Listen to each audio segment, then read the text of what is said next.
sure fun to watch. We love what we do, we're drinking every brew. Man, we talk some shit, but we're telling the truth.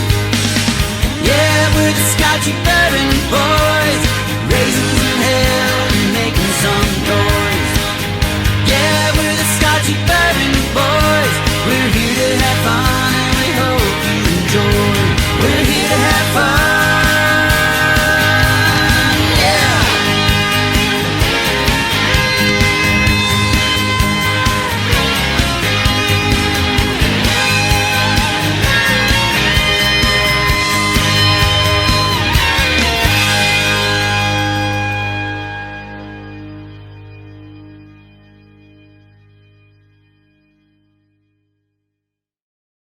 Here we go. All right, so now we're recording it. So not only are we live streaming it for office, we got Zoom down there and everything. I'm going to perfect this eventually, but it would be nice if tonight there's more than 2 people that watch the whole time, since we went live and we have 1,000 followers on YouTube. Maybe somebody from somewhere will watch us, right? Absolutely. Maybe somebody will pick us up. One of the things I got a couple of followers, I think. Yeah, of course. Johnny. But nobody's chatting. We could chat amongst ourselves. I can send you a message for months. Yeah, I'll send you. I'll comment on the post for months. We'll just be like, oh man, this podcast sucks tonight. Instead of just saying we're talking back and forth. Okay, so this is the YouTube Extra, and it's also the YouTube Live. Welcome everybody on live. If we get maybe another person, it would be awesome. Day, and an even better evening. Yes, but tonight's podcast, just to review, is going to be a festival about festivals. We just finished up the Hidden Barn's like in my way here. I gotta scoot that back over there. I think it looked better the other way. maybe should we get a fan review? What? The 2 people that didn't see that. Yeah, we did.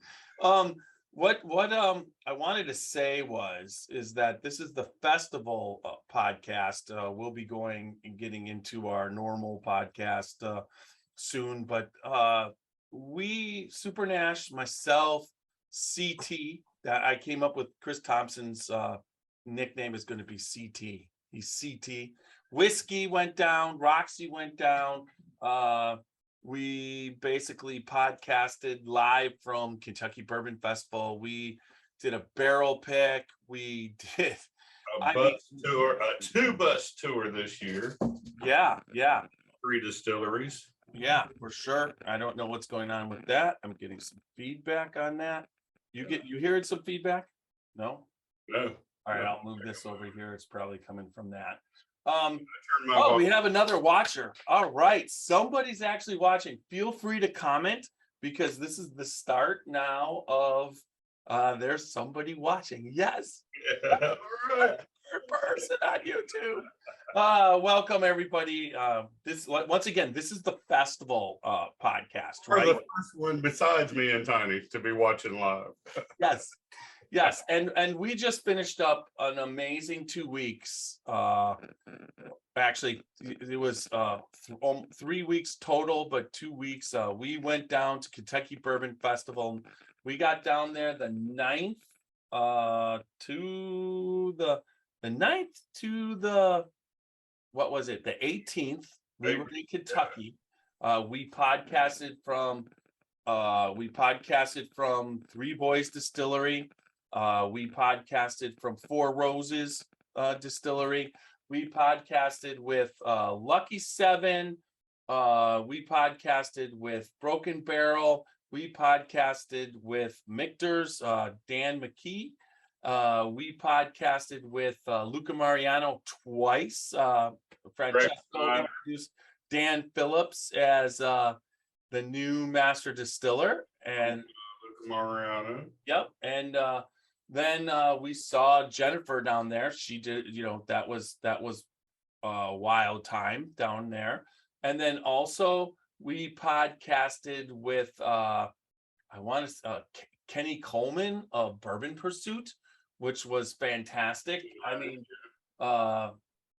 that's funny because just now tonight, what we're gonna do on this is we're gonna be you got a chance when we were down at Bourbon on the Banks to review this whiskey collab from the Ohio Distillers Guild. And just now, Joe, let me see. Let's just look at this. Joe Bittinger, I met him, who's from Echo Spirits Distilling. Okay. And he basically was the one that turned me on to this collab, and I brought it with me to Bourbon on the Banks. So CT, yourself, Amzy, myself, we all got a chance to give this a really good taste, and we really liked it. So tonight I'm going to barrel bash that. I hope you can remember what it was a little bit, but I'll do that real quick while we do that. And then also what we got here is a bunch of spirits on the you've got what you brought back from the festivals. I brought back what I brought back from the festivals. And the two festivals. Just a couple of the bottles of what I brought back. Yeah, just a couple. This is I didn't even have time to pull. I brought back, I believe, 6 bottles from the festival from Bourbon on the Banks, but you, on the other hand, gave me, although they are open, another 4, which is insane. So that I came back with 10. And then when we went down to Kentucky Bourbon Festival, I purchased 39 bottles and came back with 8 open bottles. So you're looking at 57 bottles of whiskey I've increased my collection by. So that's kind of a crazy ass thing. I plead the fifth on what I brought back from both festivals combined. It was insane. I mean, I right now am in possession, due to you, of the old Carter Kentucky Batch 2, correct? Yes. I'm in possession of the first batch of Russell's 13. I mean, some of my favorite bourbon, plus then all the other stuff. We'll get into that a little bit. But let's get this going, right? Would you say? Right.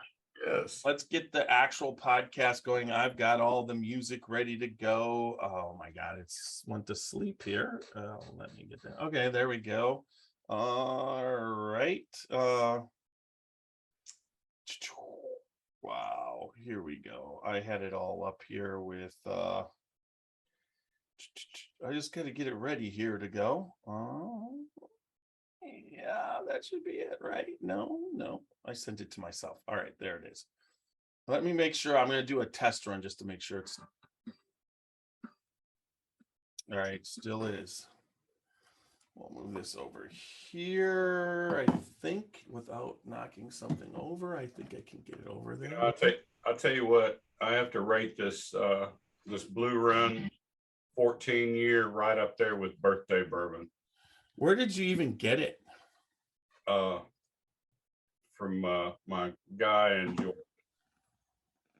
Where? My guy in Georgia that I like to wheel and deal with. Oh, the guy that you picked up the Bookers at? Yeah. All right. So we could go into that a little bit. All right. So what we're going to do, we got to wait 30 seconds, be a little bit quiet. I wonder if you can you share? Is it possible to share this? Welcome to chat. Remember, nope, it don't look like there's any place to actually top chat. Some messages. Okay. Yeah, it doesn't look like there's a place where I can share this, does it? Nope, it's a clip and everything. So that's fine. We'll just keep monitoring ourselves on YouTube. It'll save me upload. You know what I mean? This is the festival. And let's get this started. Yeah. This is Alan Bishop, head alchemist at Spirits of French Lick. Be on the lookout for a brand new bottled and bond Solomon Scott rye whiskey. Made from a mash composed of 65% rye, 35% corn, and 5% victory malt. This 5-year-old 100 proof rye whiskey is a throwback to early 1800s style rye whiskeys of the Ohio Valley. Named after the legendary Daisy Spring Mill distillery owner turned moonshiner Solomon Scott of Paoli, Indiana. Remember, drink responsibly and never drink and drive. Yeah, we're back in the studio. We are the Scotchy Bourbon Boys. Tonight, I am Tiny. This here is Super Nash. Yeah. Welcome, Tiny. Great to have you via Zoom tonight. We are also YouTube live. We did something big on YouTube. You know, we're on all social medias, but this past week we went over 1,000 subscribers. So we're right there with subscribers. I don't know how much this is helping us with the YouTube live chats. We're watching ourselves, monitoring it. I think we've had one, but that's a little bit more. It's okay. Hopefully when I put this up coming, going forward, I'll definitely share it to all of the Facebook groups once this gets going. But at the same time, welcome everybody back. This is our first, what would you say, podcast from the studio. Our first podcast out of the studio since for season 4. And that's kind of cool, right? Season 4. We got Super Nash here in the house, and we are fresh off of. Now, it's not our first podcast of season 4. This, I believe, will be our 8th. That'll go down on the, in the charts. But it also is right now. What would you say? It's we did 7. Did I believe 9 podcasts from Kentucky total. Kentucky Bourbon Festival. 7 from the festival and 2 outside the festival. 1 from Three Boys Distillery and 1 from Brent Elliott at Four Roses. Which the podcasts were fantastic and phenomenal. I think every one we kind of hit it out of the park. And that's one of the nice things about what we did at Kentucky Bourbon Festival when we were down in Kentucky. But let me throw it out there. Scotchy Bourbon Boys, www.scotchybourbonboys.com. Check us out on there. There's all our merchandise. There are our Glen Cairns for sale. There are our Scotchy Bourbon Boys t-shirts for sale. There are Scotchy Bourbon balls for sale. Check that out when you can. We're looking at adding a little bit more merchandise going forward. But then also, these are the Scotchy Bourbon balls, which are freaking delicious. You're just probably illegal with all the bourbon that's in them, but we won't talk about that. No, not at all. And so then the Scotchy Bourbon Boys also are on all major podcast formats. Ask Alexa or Siri to play the Scotchy Bourbon Boys, and they will. We are also Spotify. We're on iHeartRadio, Apple Podcasts, Deezer, all the different podcast formats. Wherever you listen to, we're there. And that's where you can use that hands-free device while you're driving down the road. You don't have to get in trouble. Just ask Siri or Alexa to play the Scotchy Bourbon Boys, and bam, there you go. On the way. And then also we are on social media everywhere, and we're kind of owning it lately. We are on Facebook. We have a Facebook group getting close to 1,000 strong. I believe today we went to 995. So we're getting close to that 1,000th member. And when we do that 1,000th member, we are going to do a bottle raffle giveaway. Once we hit that 1,000th member, we will let you know what the bottle is and what you have to do. Then also, please check us out on TikTok. We're starting to do well there. Also, we are on YouTube. We're here right now. And then also YouTube Shorts are really kicking it off, along with the Facebook Reels. We're also a Facebook page, And then also check us out on Instagram, because I've been pushing Instagram too lately. So really pushing there, and Twitter. So all those different formats for social media, we're really kind of starting to take off. And we really kicked it off at the festival, wouldn't you say, when we started that? Especially at Kentucky Bourbon Festival. Yeah, we were really getting out there and talking with a lot of people and meeting a lot of people. I met people from Australia, met a couple of people from India that were over there, and a couple of people from Japan that all follow the Scotchy Bourbon Boys. And I thought that was pretty cool. Well, it's really cool at both festivals, at both Bourbon on the Banks Yeah. and Kentucky Bourbon Festival. Our notoriety is getting to the point where when we go there, when it was really cool when we were walking through the line for media access to the Bourbon on the Banks.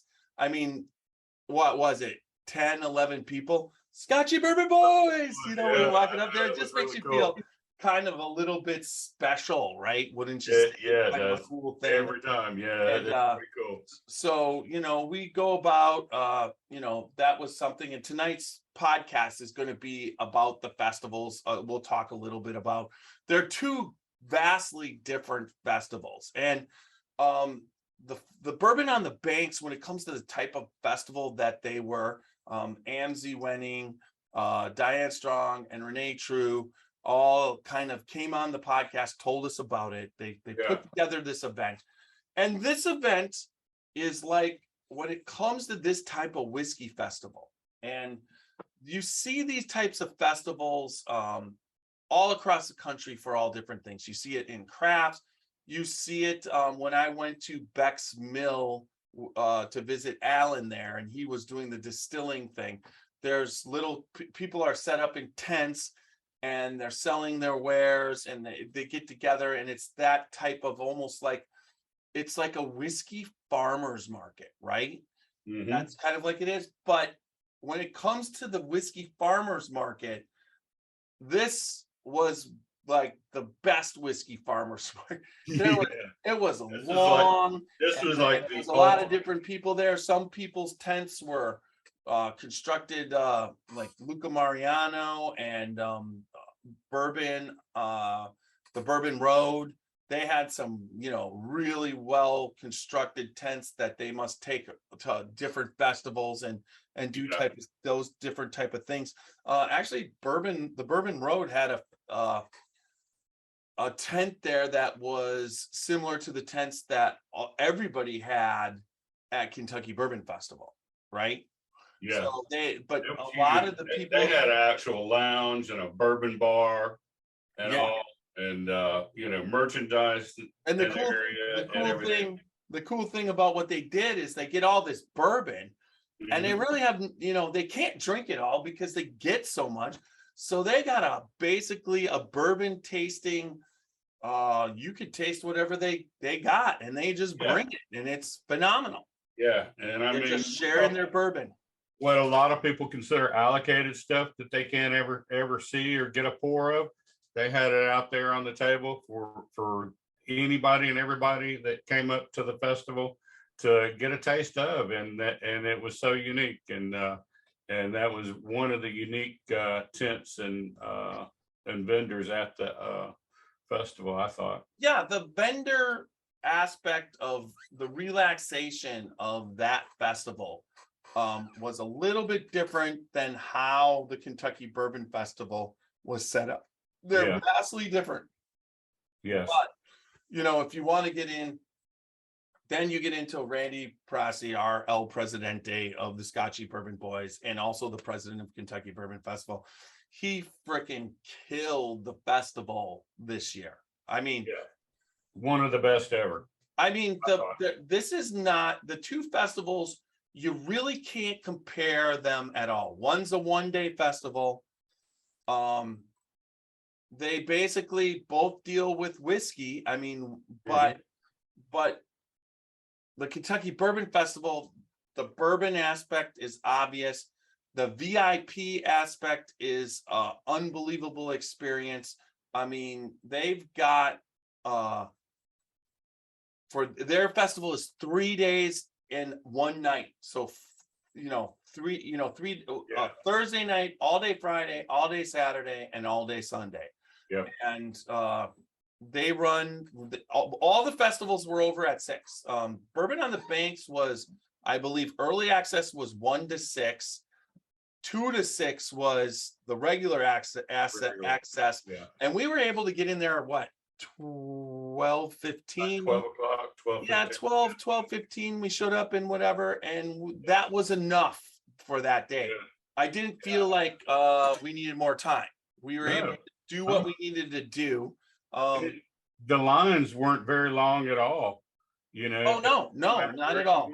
And all, I didn't hear anybody complain about any lines or anything. It was a very beautiful day, nice breeze right there beside the river and all. So the weather was perfect for us for that time. The weather was perfect for both festivals. Yes, absolutely. And but the one difference between the two festivals is that the access to who we got access to at Bourbon and Beyond was completely different than the access that you get to at Kentucky Bourbon Festival. Kentucky Bourbon Festival gets you access to Fred and Freddie No. It gets you got us access to Dan McKee. And it got us. We were talking to the owners. Seth was there from Barrelcraft. We were talking to the owner, basically the owners and the distillers. The people who just about every distiller. Right.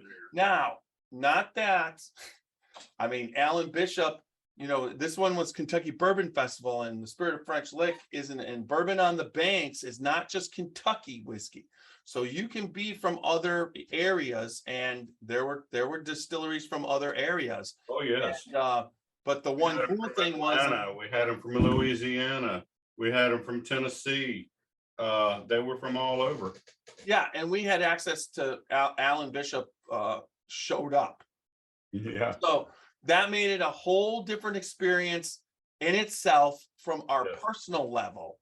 But when it comes, Alan is definitely similar access to getting access to different distilleries at Kentucky Bourbon Festival.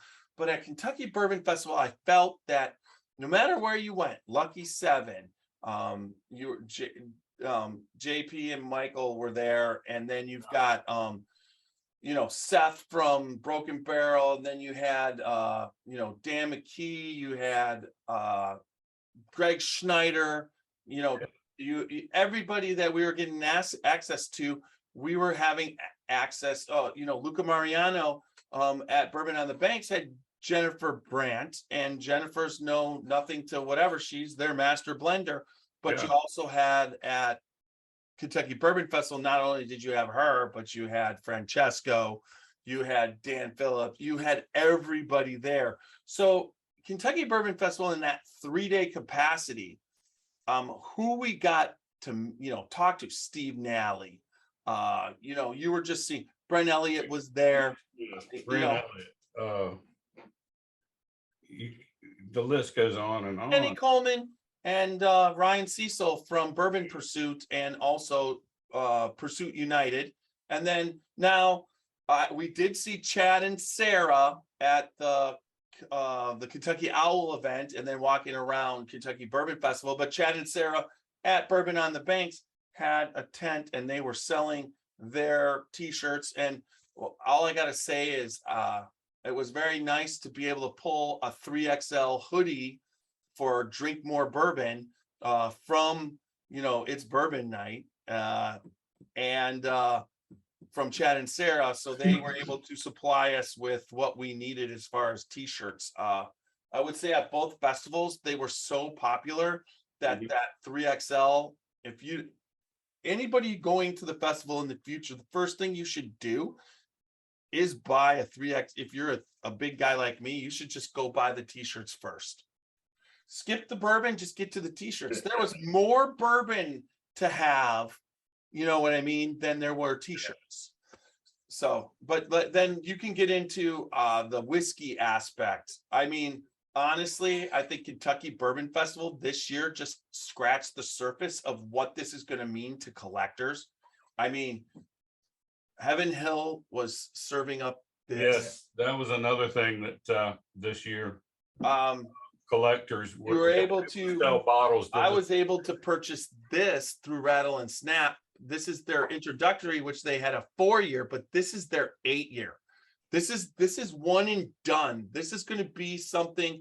And Wally Dance signed that to us. And Log Still Distillery is our sponsor, and we love. And Wally, look for when I actually shared this pour with Wally right there at the festival. That's coming up in a future YouTube video real soon.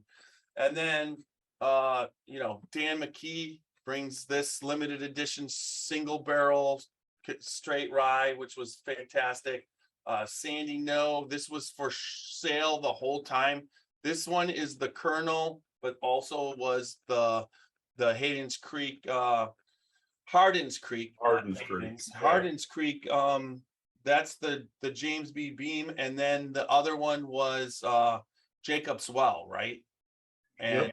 I haven't tasted that yet, but then so there was all this access, plus there was the 19 single barrels, whatever. This was the single barrel. This is the Knob Creek one. Yep. That was a single barrel. I picked that up. The other single barrel that I picked up was the Chicken Cock and the Rabbit Hole. Now, I was on the pick. Yep, you got that particular rabbit hole. My rabbit hole is right back here with the Chicken Cock right behind me, but nice. Yeah. Those were really nice picks. Now, so you had and then also there was the little book, right? I got this here. I'm going to show everybody. I took the thing from Kenny Coleman because I'm using it as my microphone stand, but here it is. And one of the things that the night of the Jim Beam dinner and barbecue event that they had there, we actually went back with Sandy No and Fred and Freddie and had our bottles signed by, if you look in there, I believe, can you see that? Yep, you can see it right there, right? Fred and Freddie No. They signed it. It was pretty cool experience. I mean, overall, the access of what we got access to, right? Would you not say that was just insanely amazing? Yeah. Luca Mariano. We both picked one of those up, right? I've got that too right back there too. Sitting there. I picked up 2 Blue Notes. So the access to bourbon at Kentucky Bourbon Festival was insane. Now, when we went to, I have to admit, when we went to Bourbon on the Banks. Oh, this was another good one. Yeah, you got that. And then you also went home with that Ohio one too, didn't you? Yeah, sure did. Nice. So when we went to Bourbon on the Banks, the bottles I came home with from Bourbons on, I have to admit, I was in bourbon shock when I went, because it only been 2 weeks. One too. Yeah, that one I recommend anybody pick up. Yeah. That is something that's delicious. It's inexpensive, $39.99 or $42.99 or whatever. I like the Wiseman in North Carolina, and they're a controlled state. So we've talked about the Wiseman before here on the show, and it's fantastic. Now, so the Bourbon on the Banks, you didn't quite have the same access, but what you did have is a really cool single barrel pick, which you were talking about. You got was the Wilderness Trail pick that John Waddell, Alan Bishop, Kelly was on, Macaulay, and then also I believe Amzie. So they all went on a barrel pick at Wilderness Trail with Macaulay and picked out one specific bottle from Wilderness Trail for the festival. Yeah, for the Bourbon on the Banks, right? For Bourbon on the Banks. So I know that I pretty much was was wilderness trailed out. I got to taste it. It was delicious. There's no doubt about it. But at the same time, you picked one up, and so did CT. So that was kind of cool through me. So I gotta actually have. It was good. I like Yeah, I liked it too. I liked what I got out of it. it. Anyways, so those two festivals were phenomenal. We had access to both. I would say the main difference is Bourbon on the Banks is a really nice on the river, go for an afternoon, have a damn good time, taste some good whiskey. But most of the distilleries sent their reps. We were talking to a lot of reps. We weren't talking to the ownership, although I have to admit, we were talking to the ownership when it came to what was it? Foregate. So there's a couple places that weren't at Kentucky Bourbon Festival that had their ownership there. But I would say maybe Bro Brothers had their ownership was there representing. And same thing with Casey Jones. That was a really cool interview to meet. You know, the distiller now, who is the grandson, and he, you know, and got so you got some access to the micro distillers or the craft distillers. There was access to that, especially the ones that didn't do Kentucky Bourbon Festival.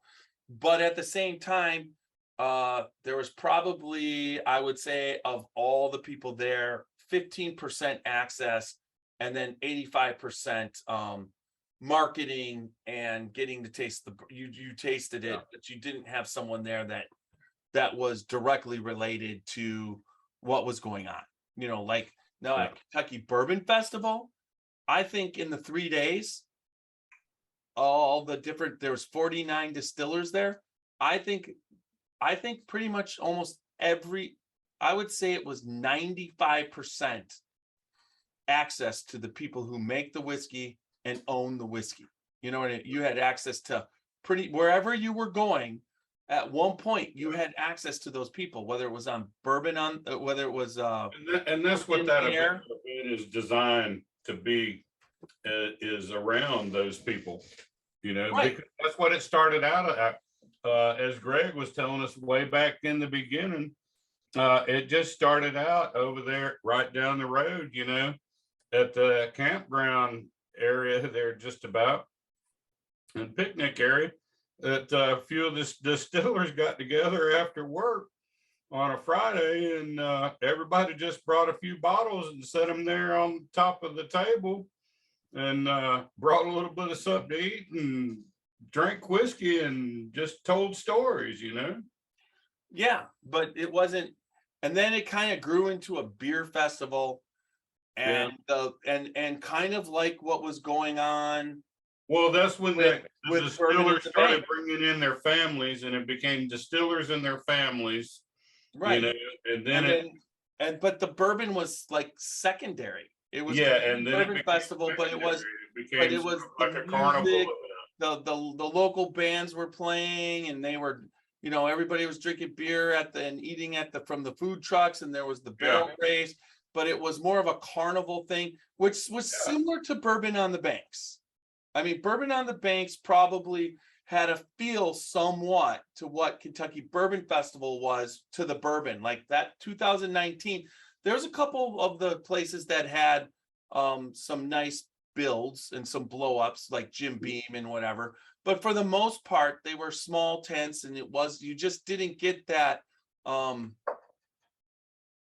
access aspect of professionalism that you get now with Kentucky Bourbon Festival. And you know, I think Randy said they had over $800,000 in tents.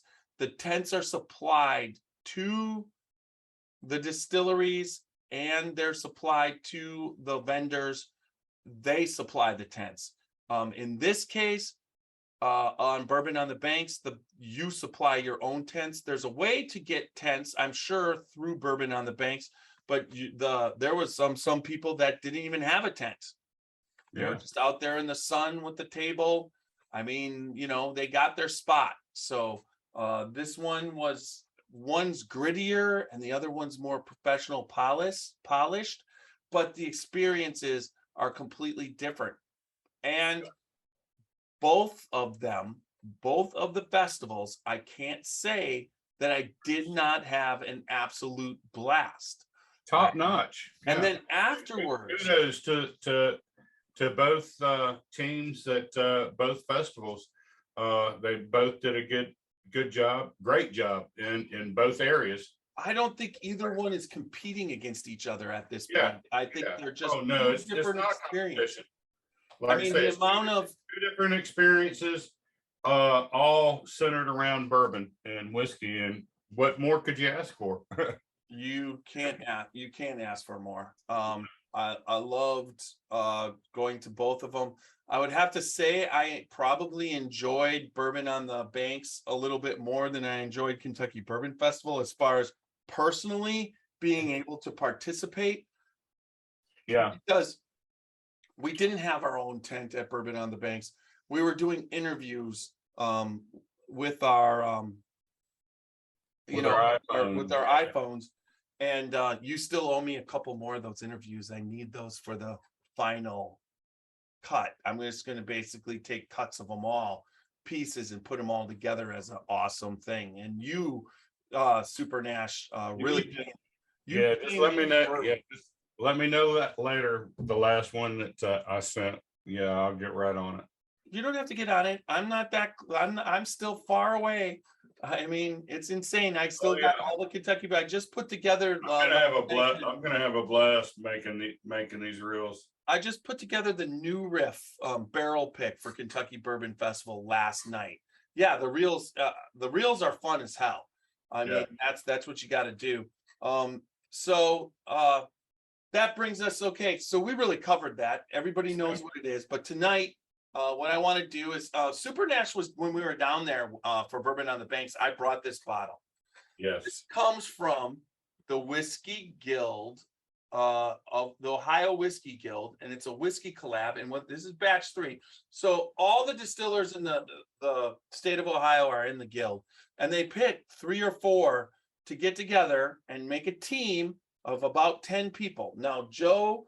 I want to say it again. I'm going to try and say it. I believe, come on, it's Joe Bidinger. He basically works for Echo Spirits Distillery, Echo Spirits Distilling Company, and he has collaborated with 451 Spirits, Cleveland Whiskey, Echo Spirits Distilling Company, and M&O Spirits. So his distillery and 3 other distilleries in Ohio came up to make this blend. Now, this is something that they're doing.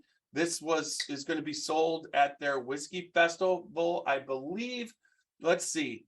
Today's what? The 6th. So the 7th. So I believe it's October 15th. In the Columbus area, they're doing a whiskey festival for the guild, and this is going to be sold there for charity. They made 650 bottles. This is bottle 640.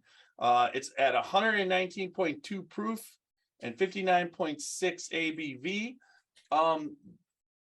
For instance, the Echo Spirits, I believe M&O Spirits only makes rye. So this is whiskey. It's an American whiskey, so there can be rye in here, there can be bourbon in here from these, but Cleveland Spirits, and this was their Wheat Penny barrel strength. It's 28.6. Let's give myself some light here, right? All right, it's 28.5, and then 451 Spirits, 14.5, Echo Spirits Distilling, 28.5, and M&O Spirits, 28.5. So 3 28.5s from Cleveland Whiskey, M&O, and Echo, and then a 14.5 from the 451. So we opened this up at after party at the Frankfurt at the Frankfurt Bourbon Society. No, we actually opened it up in the motel room. Oh yes, we did. You're Yes, right. we did. Yeah, because I wanted to taste it fresh. Oh, you're gonna. Yeah, I never would have remembered it at the Bourbon Society. You wanted to taste it sober. Yeah. Yes, absolutely. But so not fresh. You were referring to fresh as yourself, unlike Alan Bishop's rip on the fresh crack. Did you happen to see that video? Yeah. I did. Just a shout out to Alan. I did wash my ass before I did this podcast, so I have a fresh crack. Anyways, we have someone watching. So I'm gonna pour this and I'm gonna barrel bash it. And I know you're remembering. I should have probably left you a sample. I don't know why I did it, but you think we were. Does everybody think that? Yeah, nobody. But we weren't. While he was there, and we were in company with each other, and he had an open bottle, and he knew we were going to do this. He should have left Super Nash a small little sample. I should have. I could be retasting. I should have, but you motherfuckers kept me up till 4 a.m.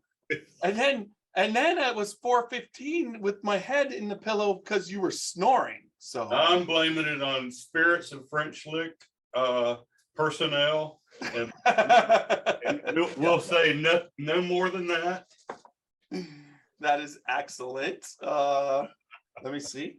Are we still? Yeah, we're still recording. I didn't lose the whole recording like I did when we did the one at Four Roses. That was fun. Anyways, that we recovered from that, folks. So I'm gonna barrel bash this. This is the barrel bashing system that we have here at the Scotchy Bourbon Boys. We have 4 categories: nose, taste, body, and finish.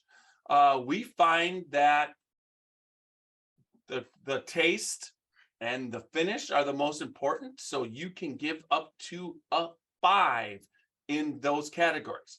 The nose and the body, which are also important in tasting whiskey, but just not as important. If you don't have a big body, but you got great taste and a good finish, or it smells bad and it still tastes good, I'm drinking it. So we give those a category of 4. So you can have a total score of 18, but also if one category is exceptional, we give it a score of a we'll give it the best score you could get is 19 out of 18. So this is our barrel bashing. I've got my bung hammer bashing for the barrel. I do actually have a barrel now right over here. I've got this Spirit of French Lick. What's better? What sounds better? The other one. This one? Second. This one? Yeah. All right. That one, that's for that second one is made for Hollywood. All right, so here we go. The nose on this is complex and phenomenal. Yes.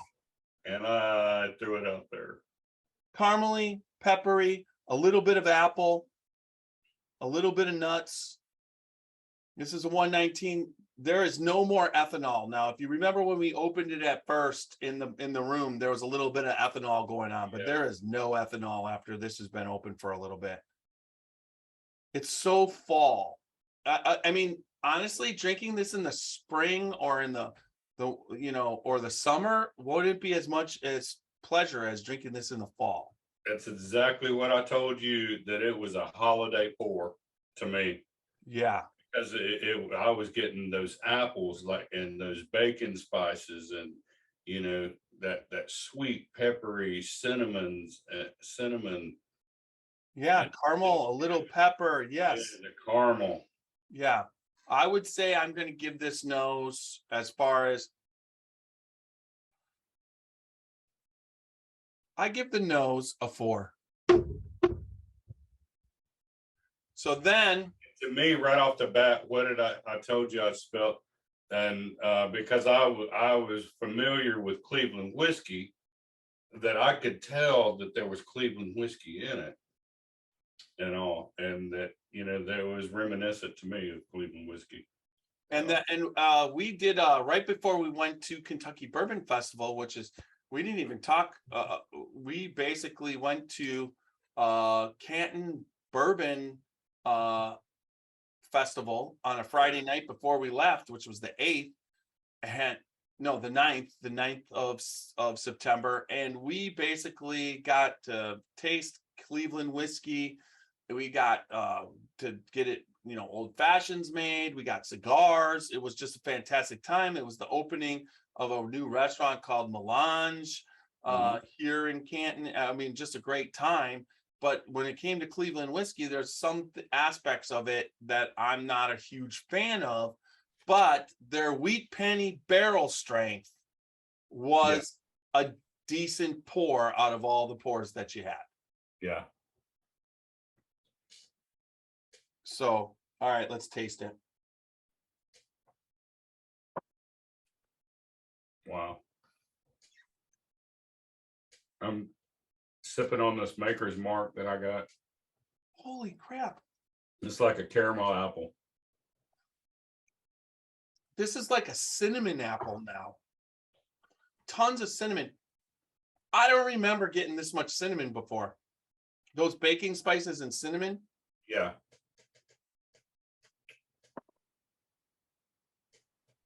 Sweet, maybe brown sugar, a little bit of apple mid palate, and then a nice cinnamony warmth. Had a nice hug, a real thick mouth feel to it, and hit the sides and everything. Real full bodied whiskey. From what I remember. It's got a good body, but I'm going to give the body a 3. Yeah. And then the taste. What'd you give it on the nose? I gave it a 4. A 4 on the nose? 4 out of 4. 4 and a 3. This is a long finish, but I'll give 4 and a 3, and then so that's 7 out of 8. But no, 7 out of 9. 4 and 3. No, 7 out of 8 because I gave it. So I'm going to give the taste a 4.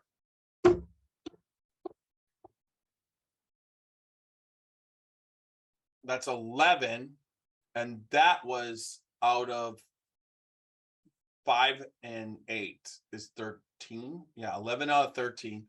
But I will give this finish. I will give it a 5 because this finish is cinnamony. It's warm. Then there's a little bit of bread pudding, vanilla, and it just goes on forever. It's one of the longest finishes I think I've had in anything from Ohio, honestly. Joe, well done. I give it a 5, which makes me 16 out of 18 on this. I mean, we both agreed, right? Yeah. I mean, that was pretty damn good. Amzi, whoever tasted it, Amzi tasted it. Yeah. I think Chris, CT. Yeah, CT, he liked it. Everybody liked it. I think when you get everybody liking something like this, I think you've done a damn good job. And I didn't know what to think of it. Actually, Joe told me, well, if you don't like it, please just don't bash it. I'll let you taste it. You know what I mean? But I have to say, Joe, the Scotchy Bourbon Boys and 3 of us really, really enjoyed this whiskey. It really surprised me. When you were talking about 4 different distilleries, 4 different whiskeys, and all that, blends and barrels and aging and coming together and blending together, and you get that. Yeah. Y'all did a good job. Yeah, Great. I have to say, good job to the Ohio Distillers Guild. Yeah. So that brings us to what I'm planning on doing in one more podcast on the whole experience of this. I mean, so we had the Canton Bourbon Festival, then we drive down, we go to Bourbon 30. I mean, that in itself we met you at Bourbon 30. That's where you know what? Every single time, Super Nash, when we have this anticipation and you're out and about, and wherever we meet, we met at Neely that one year. We met at Buffalo Trace a couple times. It's always such a fantastic experience, that first experience after not seeing each other for a while. And we seem to have such a fucking good time. And we knock it out of the park no matter what we do. I think I got his card. I think it was Colton. Is his name? Is that his name at Bourbon 30? Let me just check real quick. Yes. Yes, it would. I'm gonna check to make sure, but Colton was there, and that experience was cool. I think that's a podcast in itself. You know what I mean? I had it right here before. Oh my God. Yeah, I really do. I want to open that bottle.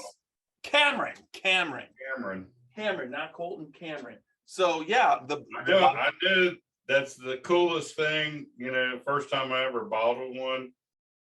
But I really want to cut the wax on it and open that thing, because I taste. Yes. I want to taste my blend, after it's done set there. You did a blend, and me and Roxy did a blend, and you did a different blend, right? Yeah. Oh yeah. That was a fucking blast, honestly. It sure was. And then so we, then that's I definitely want to go back when they have bourbon. Sunday, all I had at the time was rise this time. Well, I'm gonna open one, and I think what I'm gonna open. Did you get your honey one? You got that? I got one, yeah. You think we should open it just this Woodford Reserve? CT was with us. I've been dying to, after tasting that double oaked.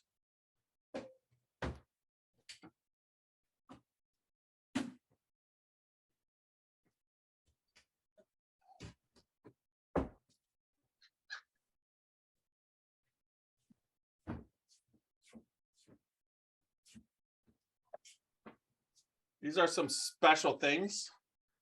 We're not going to.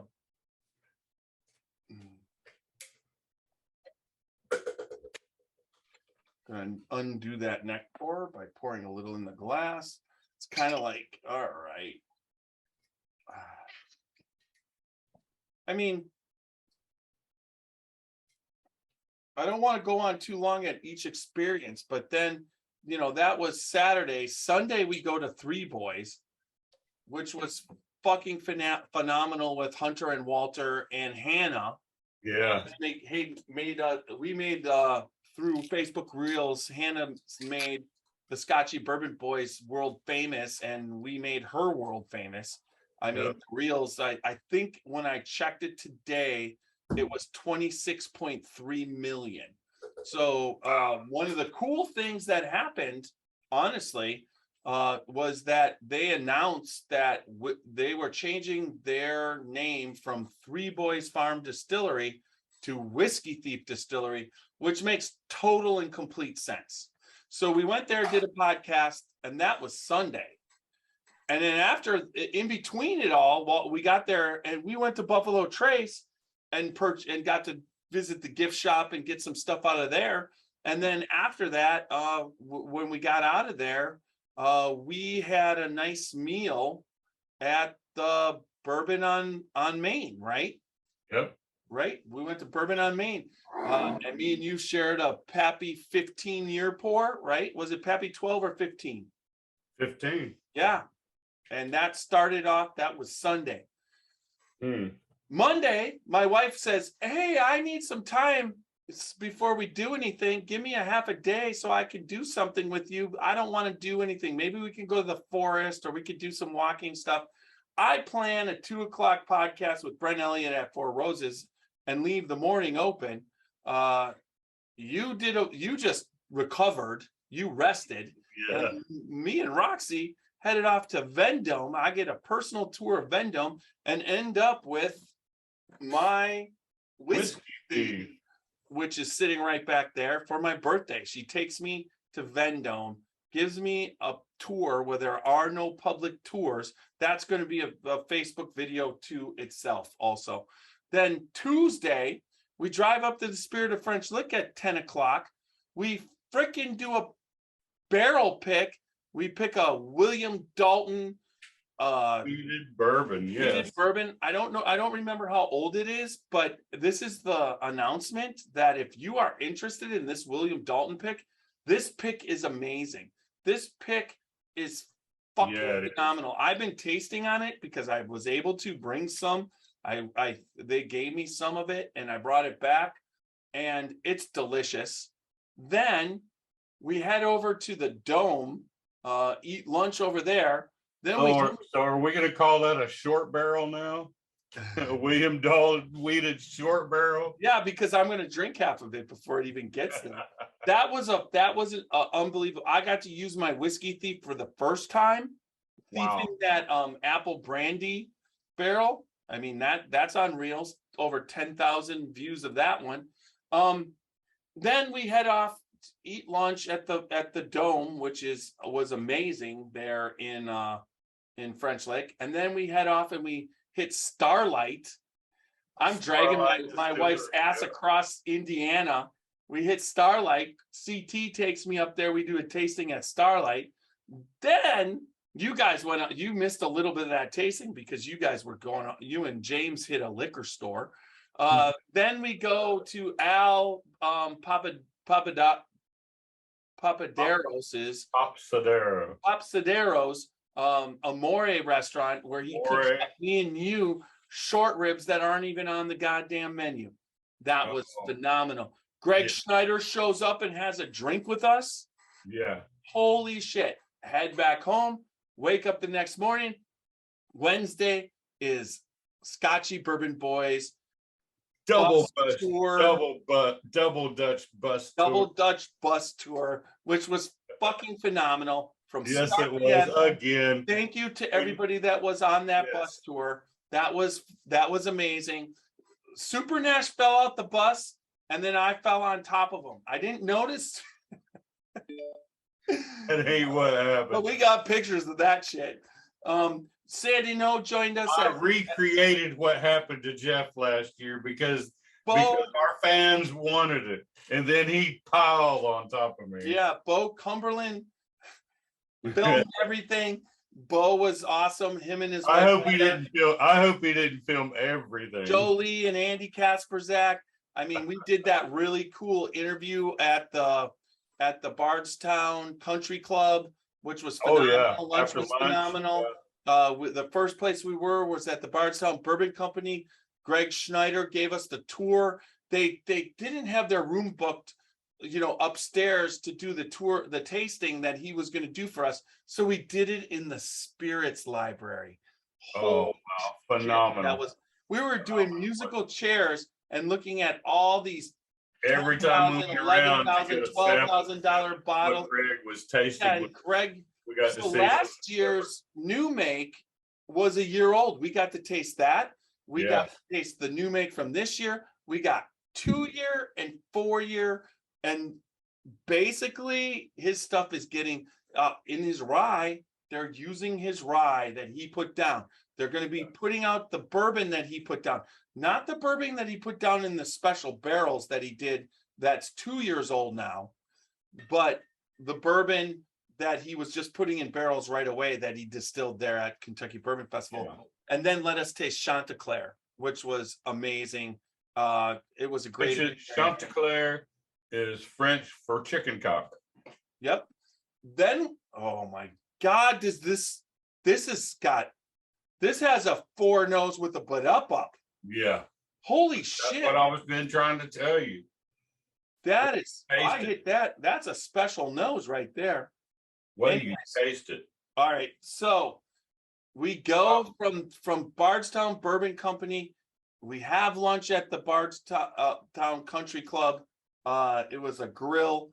And then we go over to Jim Beam Distillery. Meet And Sandy Jeff now. meets us at James B. And we didn't just get the regular Jim Beam tour. We got the Knob Creek tasting tour. We got to pour out of a barrel, drink that.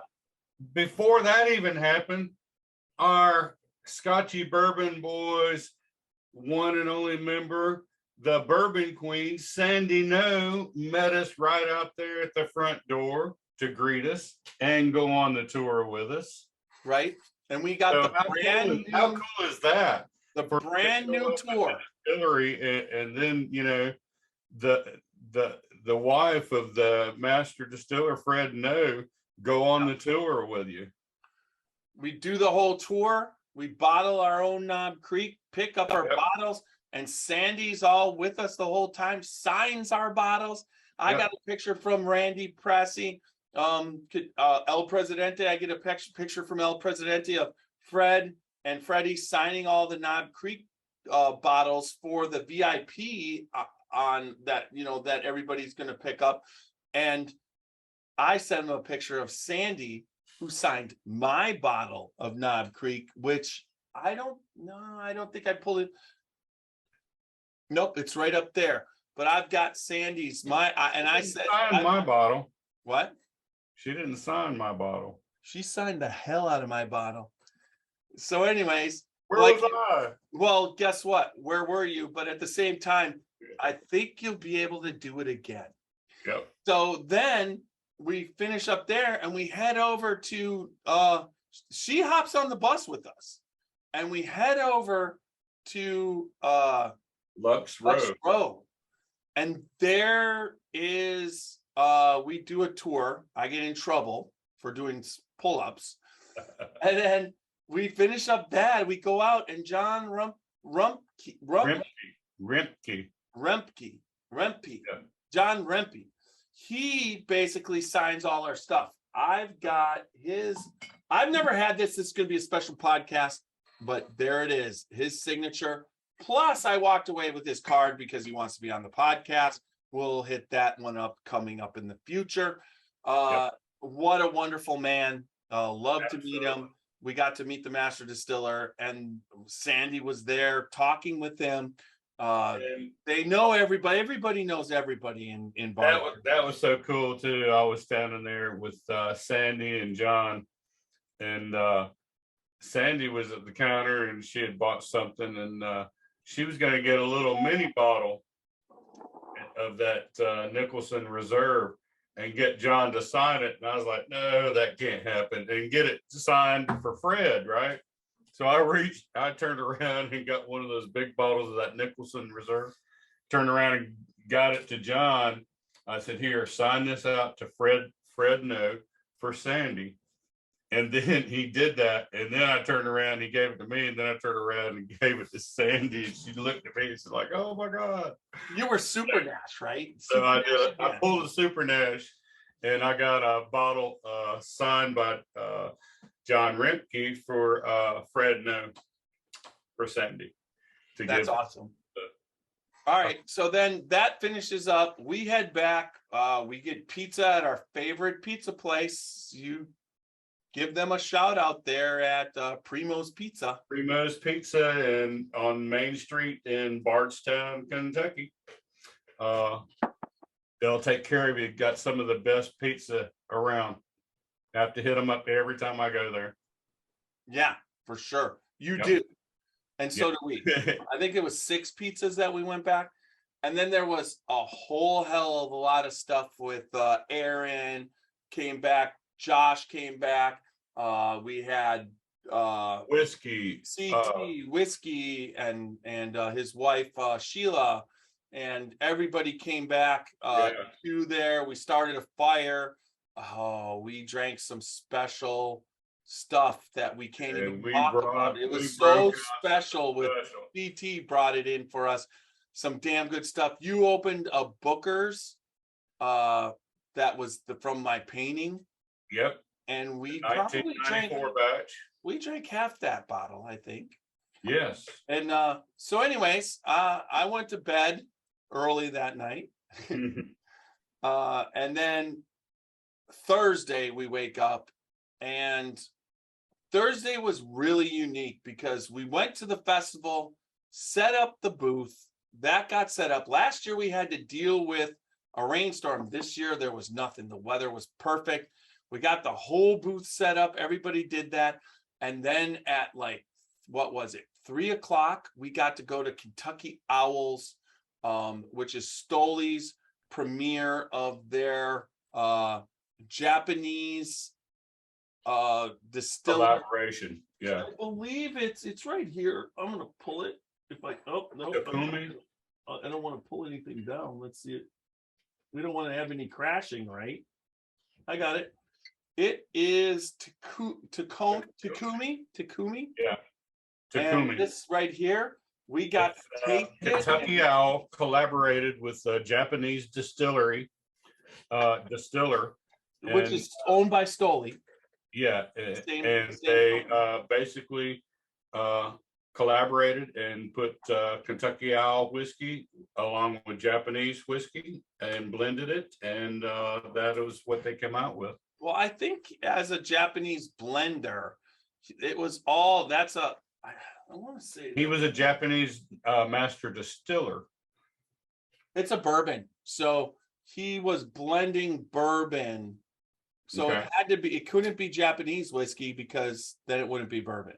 All right. So he came over and worked with the now distiller of Kentucky Owl, which he was there. His name is going over my head at the moment. I probably could read the bottle, but if you look, it's kind of a little small there. Yeah. But they collaborated to make a bourbon, and that bourbon was the first bourbon I ever had hot sauce on my lips, and it was kind of unique and kind of a cool bourbon. So we got to have them introduce that, plus we got to taste a bunch of other bourbons, see what Stoli is doing as far as their distillery. It's going forward. It's going to be pretty exciting with everything that's happening with Kentucky Owl. Beautiful and unique. I mean, one of the most unique distilleries around. They're actually going to have floating barges out on the lake where they're going to be floating rick houses on those barges. Oh yeah, excellent. Yeah. And then that led to Bourbon in the Air, a super event, but we kind of covered that a little bit with the festival. So that catches us up for what we did, but there's going to be a lot more on that as far as content. I wanted to check in. I wanted to do a couple things like right now, since we're recording, I wanted to record a couple intros. So what I'm going to do here is I think we're going to end up the podcast. We can end the podcast right now. I'll have little Steve-O take us out. And then once we end the podcast, I'll save it up. But then I'm going to record a couple intros right on this one for some of the stuff like I want to do a intro of Bourbon on the Banks, intro for Kentucky Bourbon Festival that we were at, and then I'm going to basically use those intros for going forward in the future when we put out the video that we captured, and that should talk about that. This is pretty good. This shit. Woodford Reserve honey barrel finish that we picked up when we swung by Woodford Reserve distillery. What did I do with it? The day of Saturday, the day of Bourbon on the Banks. There it is. Yeah. I'll have a little bit more. What's the proof? In the Scotchy Bourbon Boys Glencairn glass. There you go. Yes, that is it. That's a pretty good one. Me, you, and CT all swung by there. Yes, CT and us, we hit Woodford Reserve there when we were at Bourbon in the Banks. Mm-hmm. Plus, then Greg Schneider came up for a tasting up at the Barrel Room. Thank you, Carrie Sullivan, for that. I mean, that was just an amazing event. That night, it was so good and so successful that I decided to drink too much and kind of put a damper on the end of the night. But I don't know how much of a damper it was. You were telling me I was having a lot of fun. Where did that come from out of left field? Talking about the festival. yeah. And then we went to Bourbon on the Banks, and Bourbon on the Banks. We did Woodford Reserve. I mean, we're coming in and Whiskey goes from, just text me. It's like, you really should stop off at Woodford and see if they got one of those special ones. So I'm like, hey, let's head over to Chris. And we all headed over, and they had a honey barrel there. You could. We were on our way to the festival to go park and check in for media. And then all of a sudden, my GPS was telling me to take a right. And here y'all are taking a left, and I'm running through the yellow light to keep up with y'all going to left. And next thing I know where we're going. We're going to Woodford Reserve, the back roads. Yeah. Super nice. We had an old fashioned there, relaxed a little bit, talked to the people, handed out cards. I mean, it was just an amazing experience. But all right, everybody. It was probably more of an amazing experience for you because you always go check out the bathrooms at each distillery. Yeah. I honestly, if you're ever traveling and you think you should stop at a gas station, you have to go to the bathroom. And we're not talking about number one, we're talking about number two here. 100%, if there's a distillery somewhere in the area, go to the gift shop and take a number two at the gift shop, because seriously, folks, there is an underlying thing that the distilleries, when they remodel and they put their $40 million, $50 million remodeling, their bathrooms are in competition with each other. I mean, the bathroom at Castle and Key, the bathroom at Buffalo Trace. I mean, for fuck's sake, at Buffalo Trace, there's a goddamn, you have your own stall with your own sink and mirror. So like if it's in the ladies, they all could blow dry their hair right in the stall and do their makeup. It was just like, holy crap, so honest, seriously, me and my wife are on our way home, and I'm like, we left Three Boys and now Whiskey Thief, and we're like driving, and I'm like, and we're headed to Neely at the time.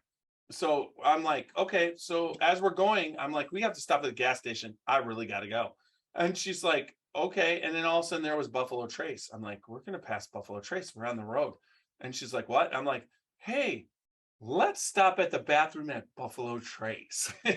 That's what I said. So now, instead of finding gas stations to stop, the first thing I look for is a distillery. So all you distilleries, you got to watch out. I'm going to visit your gift shop and take a shit. And that's just the way it is. Plus, I'm going to photograph it. I'm going to photograph at a stop and find distillery. And you better get your game up, because the distillery bathrooms at Woodford Reserve, they were there's a goddamn painting when you walk in. I'm sure. I want to go take a shit at Maker's Mark. Yeah, that's what I was fixing to tell you. Maker's Mark is awesome. They got some hand blown glass stuff in there.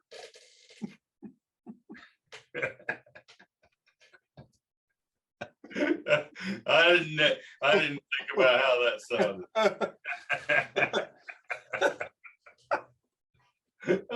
I want my glass blown. Hand blown glass stuff. All right, everybody. So I do have up little Steve-O so he can take us out. And wait till the little short pick comments come out on this one. Hey, there's actually another person watching. We have 3 people watching. So there was somebody who heard your comment. All right, everybody, not anybody, everybody. We are the Scotchy Bourbon Boys. www.scotchybourbonboys.com. All major podcast formats, and then also on Facebook, Instagram, YouTube, Twitter, and TikTok. I hit them there. Siri and Alexa, if you want to go hands free. Yep. With your glass blowing. Hand blown glass. All right, everybody, remember, good bourbon equals good times, good friends, and go out there and live your life dangerously. Yes. Good night. Good night, everybody. And cheers.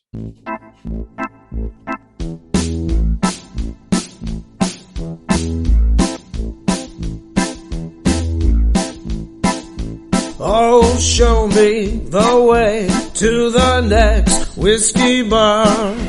Oh, don't ask why. Oh, don't ask why.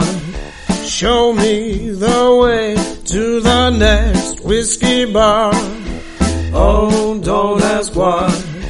Oh, don't ask why. For if we don't find the next whiskey bar, I tell you we must die. I tell you we must die.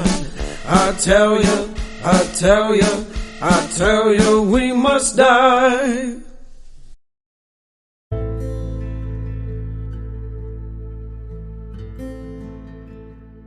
Hey, Scotchy Bourbon Boys fans, this is Alan Bishop, Indiana's alchemist of the Black Forest. So I'm tuning in here today to tell you all about the One Piece at a Time Distilling Institute channel on YouTube. If you're at all interested in the art of distilling, whether it be home distilling or professional distilling, and the intense geekery that goes into that process, then check out the One Piece at a Time Distilling Institute on YouTube. I promise you're going to learn something you didn't know before about the arts.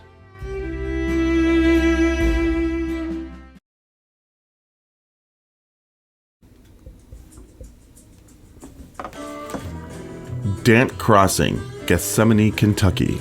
Timeless hospitality that stirs the spirit. Dant Crossing is a one-of-a-kind destination for unforgettable weddings, memorable corporate events, day trips, and weekend getaways. The pastoral campus is anchored by Log Still Distillery and includes an amphitheater that seats 2,000, a 12-acre lake for fishing and unique lodging options, creating an immersive experience that's rooted in the community and culture of our little slice of Kentucky. More attractions will open soon at Dant Crossing, including our 21,000 square foot distillery, which we will have the ability to produce 15,000 barrels of spirit each year, a network of wooded walking trails, fully functional private train depot, farm-to-table restaurant, and the Legacy, a premier wedding and events venue. Whether you're looking to host an event, book a stay, or reserve a tasting, we're ready to welcome you. Learn more at dantcrossing.com.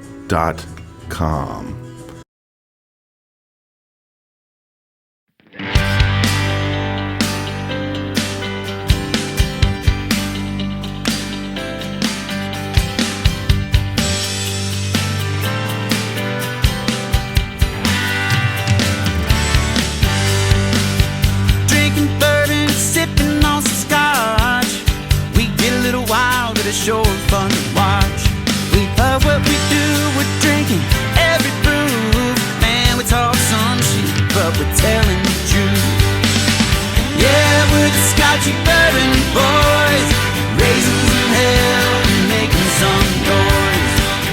Yeah, we're the Scotchy Bourbon Boys.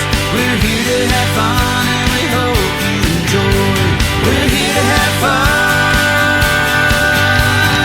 yeah.